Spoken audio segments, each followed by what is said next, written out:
I had one of the biggest brands in the world contact me to do a monthly paid collaboration slash influencer partnership. And at first, when I received the email, I thought it was spam.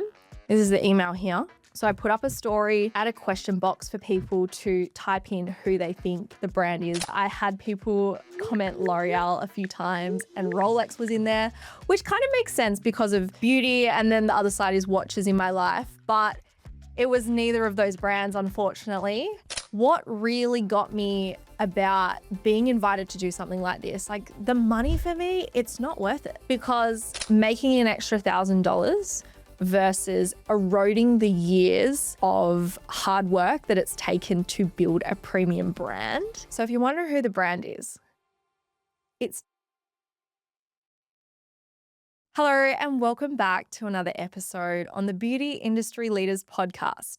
I'm your host, Sammy Kennedy. Today's conversation is all about the types of partnerships you do in business. And the reason why this is so important is because the type of people or products or purchases that you have in your business will actually become a direct reflection of your brand perception. And if you're wondering what I mean by that, if you hire someone, if you use a certain type of product, or you invest in a certain brand of equipment, all of these sorts of things will start to reflect on you. And it takes a long time to build trust. It takes a long time to position yourself as premium. And it takes just 1 second to do the wrong thing, put the wrong post up, have a bad experience with a client, and all that trust is eroded. I want to share with you a recent experience that I had. I had one of the biggest brands in the world contact me to do a monthly paid collaboration slash influencer partnership. And at first, when I received the email, I thought it was spam. Now, my backstory is I've come from the world of modeling and influencers, and I just don't personally align with it. I have been through that. I've done all the posting, and it seems like so much of an effort for me to even go and create that content for someone else to profit off. And unless I really believe in the brand or the product, and I know it's going to help my audience just as much as it's going to help me, I don't usually work with any other brands. And so as much as I don't do that, I do believe the things that I genuinely recommend are taken so seriously by my audience because they have developed that level of trust and they know that I'm not just promoting, oh my gosh, this is the best product ever. Like, you should totally try this, like every single influencer is all the time. Like, how many times have you seen one person promote 10 different brands of activewear and say, this is my favorite set ever? It creates a level of distrust, and that's not what I want with my brand. Anyways, to circle back to what I was initially wanting to tell you about, I was approached by one of the biggest brands in the world and I thought it was a scam. I had a look through the email domain. I checked out the website links and everything. This was not a scam. This was 100% legit. And I decided, you know what? I'm going to put this on my stories and see if any of my audience can guess who has approached me. So I put up a story and I add a question box for people to type in who they think the brand is that's approached me. And I was honestly flattered, low key. I had people comment L'Oreal a few times and Rolex was in there, which kind of makes sense because of beauty. And then the other side is watches in my life. But it was neither of those brands, unfortunately. And the reason why I ended up sharing it publicly on my stories was because there was such a valuable lesson for every single business owner to hear. And that was, when you spend so much time investing in building up your brand perception, and for me, it's been being the best at what I do, being premium, being luxury. And what's it taken to get there? I've invested over $30,000 in this podcast studio. I've invested over $80,000 into this podcast. I've invested on average $3,000 to $5,000 per branding shoot that I've done. I've invested $5,000 into websites, funnels, just to get everything at this level where when you see it, you know that I care. And the reason why I've done this is because I didn't want to be the cheapest on the market. I didn't want to be the most accessible. I wanted to be the best at what I do, and I wanted to attract the best people in the industry to either be a guest on the podcast, to work with me, to be a part of what I'm building. And so when you're playing at that level, the type of people, the type of equipment, the type of businesses, like everything that you associate yourself with has to align with that. Otherwise, it will hold you back or drag you down. So I'm going to get my phone out and I'm going to read the email that I received from them. You'll probably be shocked when you find out who the brand is, but I'm just trying to build some suspense. So this is the email here.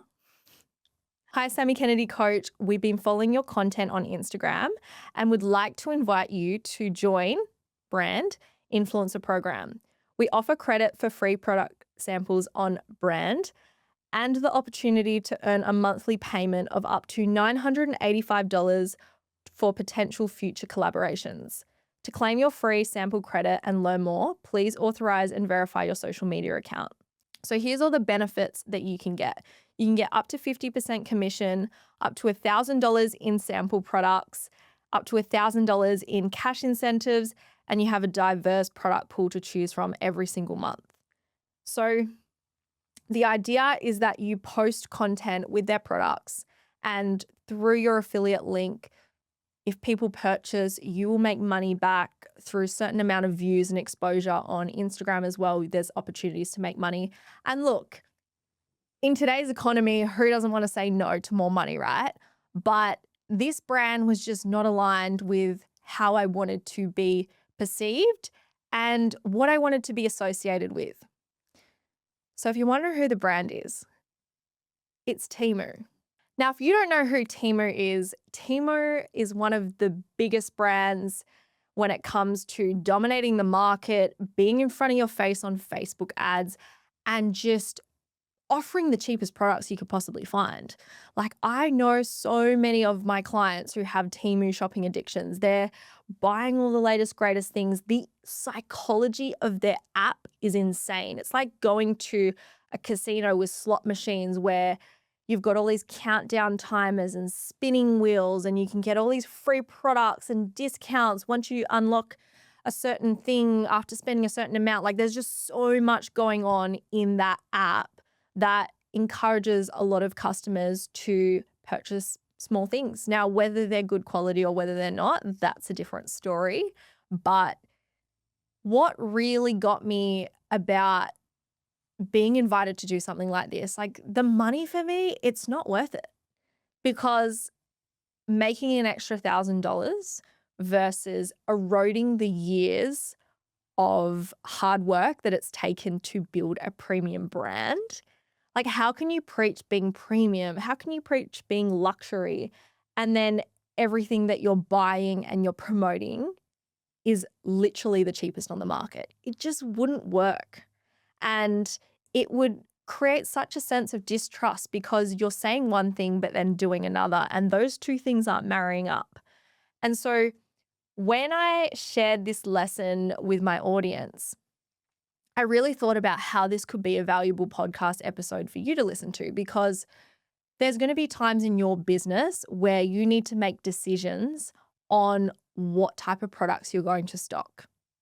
Now, when you're thinking about that, the products that you actually stock shouldn't always be the cheapest on the market. They shouldn't always have the best deal for you as a supplier.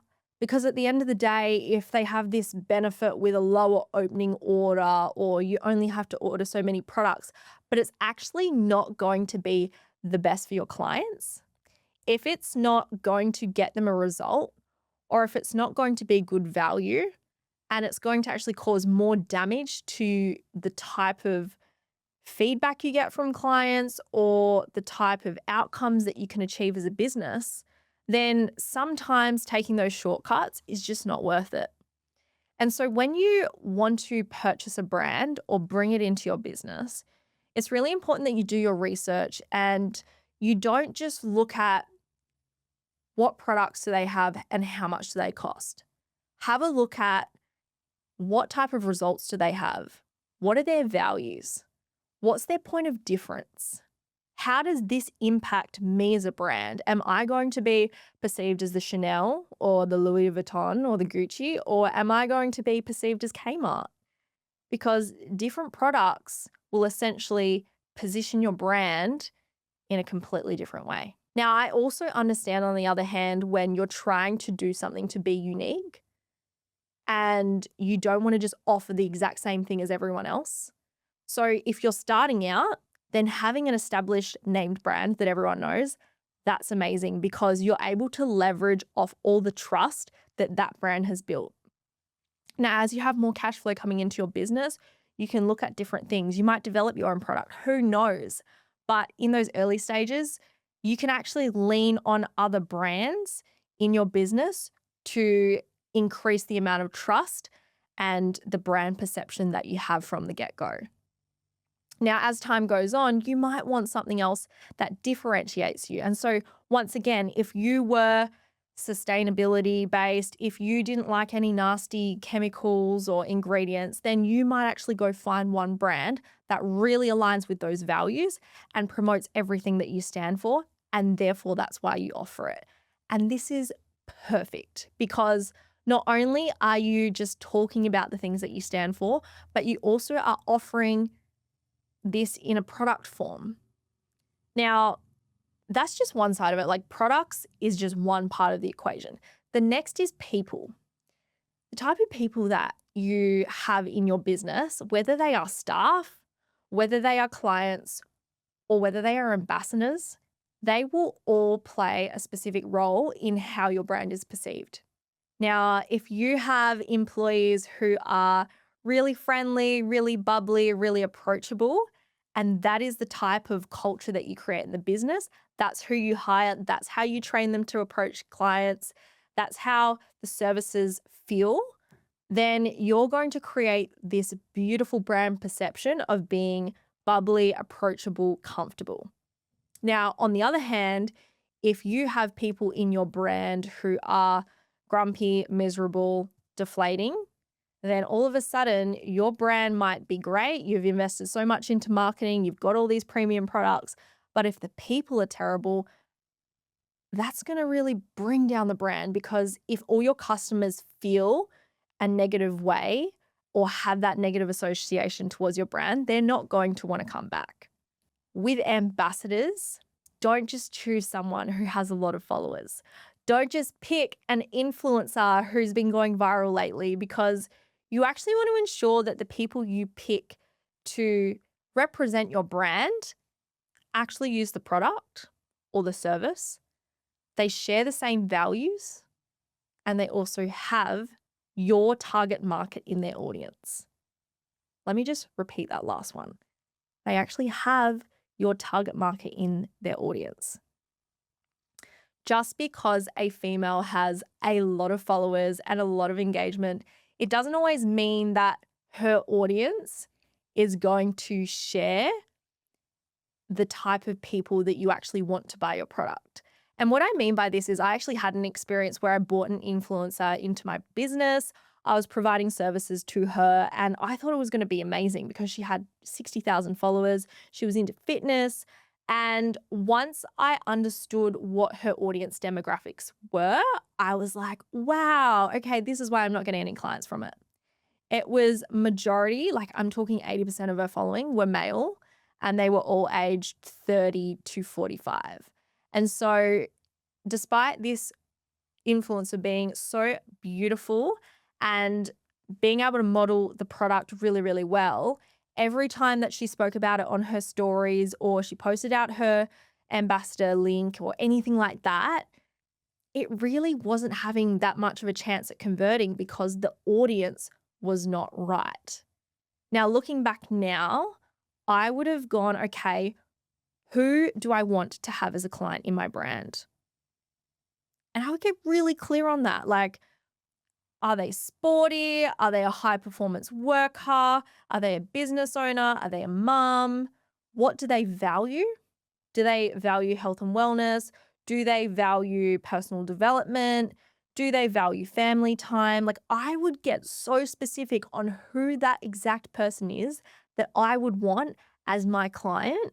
And then I would go and find someone who is exactly all of that and has that type of audience following them. Because the chances are, if I found that person and they actually have those type of people following and aligning with them, then they're going to trust what they have to say. And so this is so powerful for you to understand, not just jumping on trends, not just grabbing the latest, hottest person because you think that it's going to help you get more clients. Because at the end of the day, there is so much more behind the scenes that you need to be aware of before you just throw money into these partnerships or these collaborations. Because I've spoken to business owners who have been burnt. They've invested in UGC, they've invested in influencers, they've hosted these launch parties, and they haven't actually been able to get the ROI that they could have got if they picked the right person. And unfortunately, they have this sour taste left in their mouth where they go, this doesn't work at all. It does work. You just have to be really intentional. One time I got invited to this launch party and it was about body sculpting services. And I just wanted to see, how did they run it? Who was going? What was the vibe? And when I rocked up, it was quite interesting because body sculpting, I would normally think that the type of person who gets body sculpting is someone who wants to look slimmer, wants to lose a bit of fat, and maybe they've tried something at the gym, or they're not even going to the gym, but they just kind of want that quick fix and they want a fast result. Now, think about someone like that. Are they going to be 18 to 22, going to the gym all the time, super skinny, fit?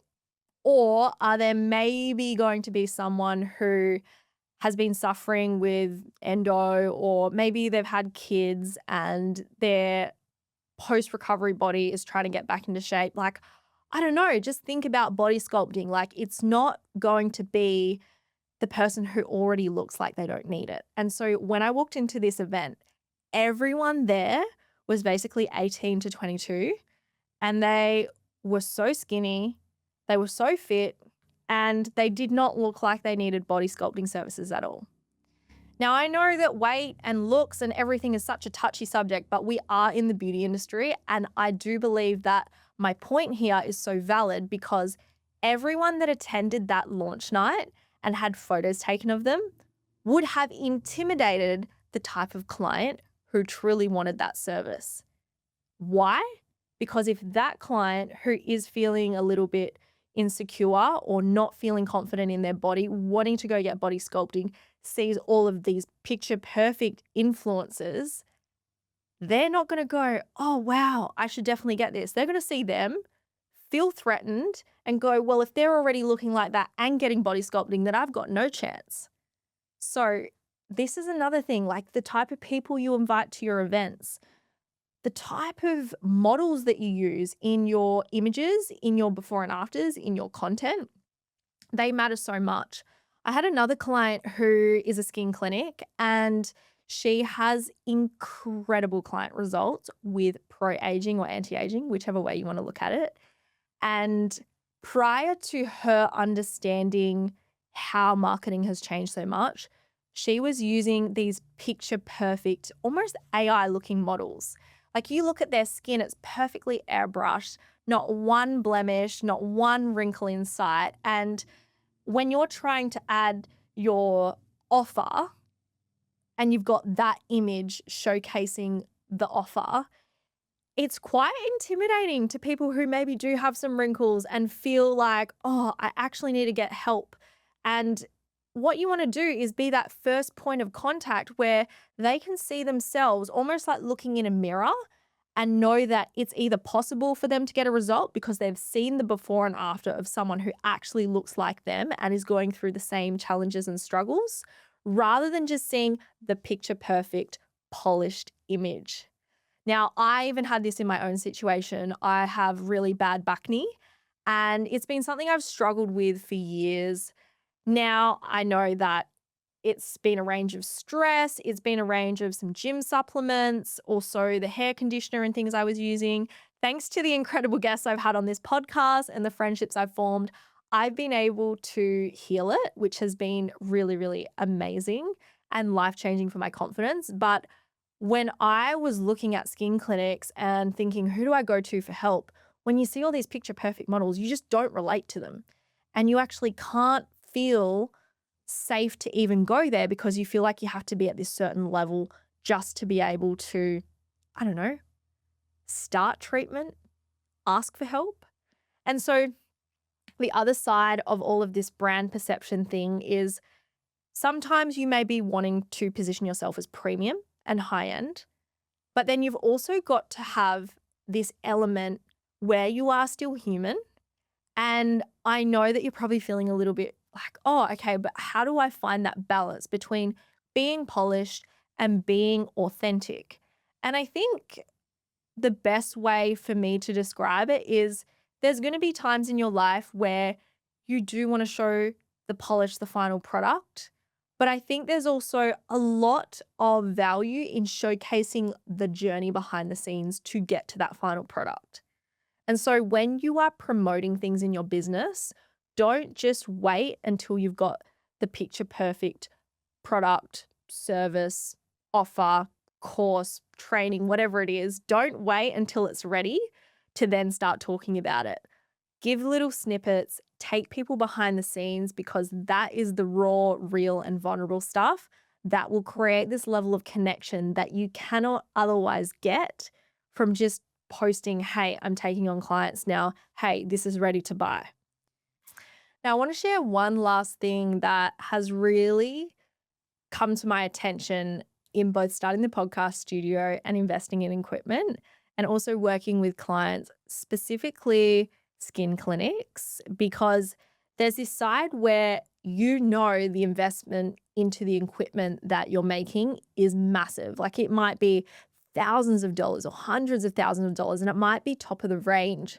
But sometimes what happens is our clients don't understand the value of the equipment that we're investing in. And so getting known brands can be really, really beneficial for you to be able to piggyback off the trust that they've created.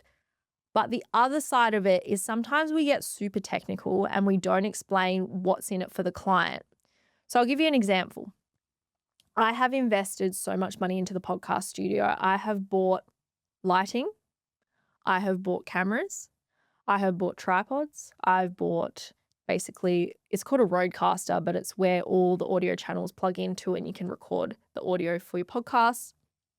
I have bought chairs. I've bought a couch. Like there's been so many different things that I've bought. And if I jumped into certain brands and names of things, people who aren't in the industry but may want to book this place out would have no idea what any of it means. So the cameras that we're shooting on at the moment, they are Sony FX30s. Now you're probably listening to that going, what the hell does that even mean? But if I tell you it shoots in 4K, it's a Netflix approved camera, and it gives you the highest quality visuals that you could ever ask for, all of a sudden your brain starts to go, oh wow, okay, that must be good. And so there's going to be times where you've got these incredible products or equipment in your business, but your audience isn't actually going to understand or appreciate the value of that because it's not within their realm of already knowing. And so when you educate them about this, use things like the top of the industry, A grade, highly rated.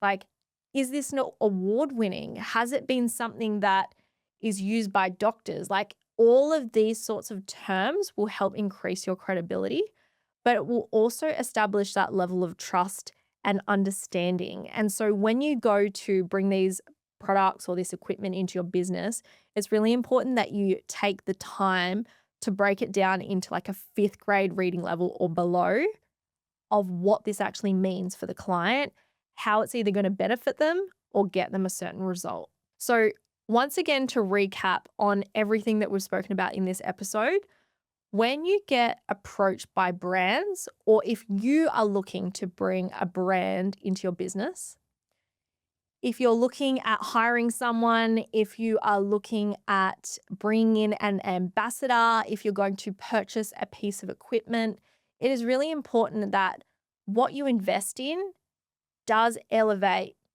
or align with the brand perception that you want to create. Because it takes so long to build such a high level of trust and only seconds to break it all.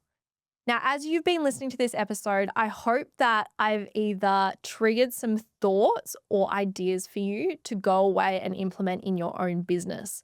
But if there has been something that's come to your attention as I've been explaining these things, maybe it's a certain product, maybe it's a certain type of person in your business that doesn't actually align with the type of brand perception that you're trying to create, I want you to go away and think about, okay, do I need to improve this?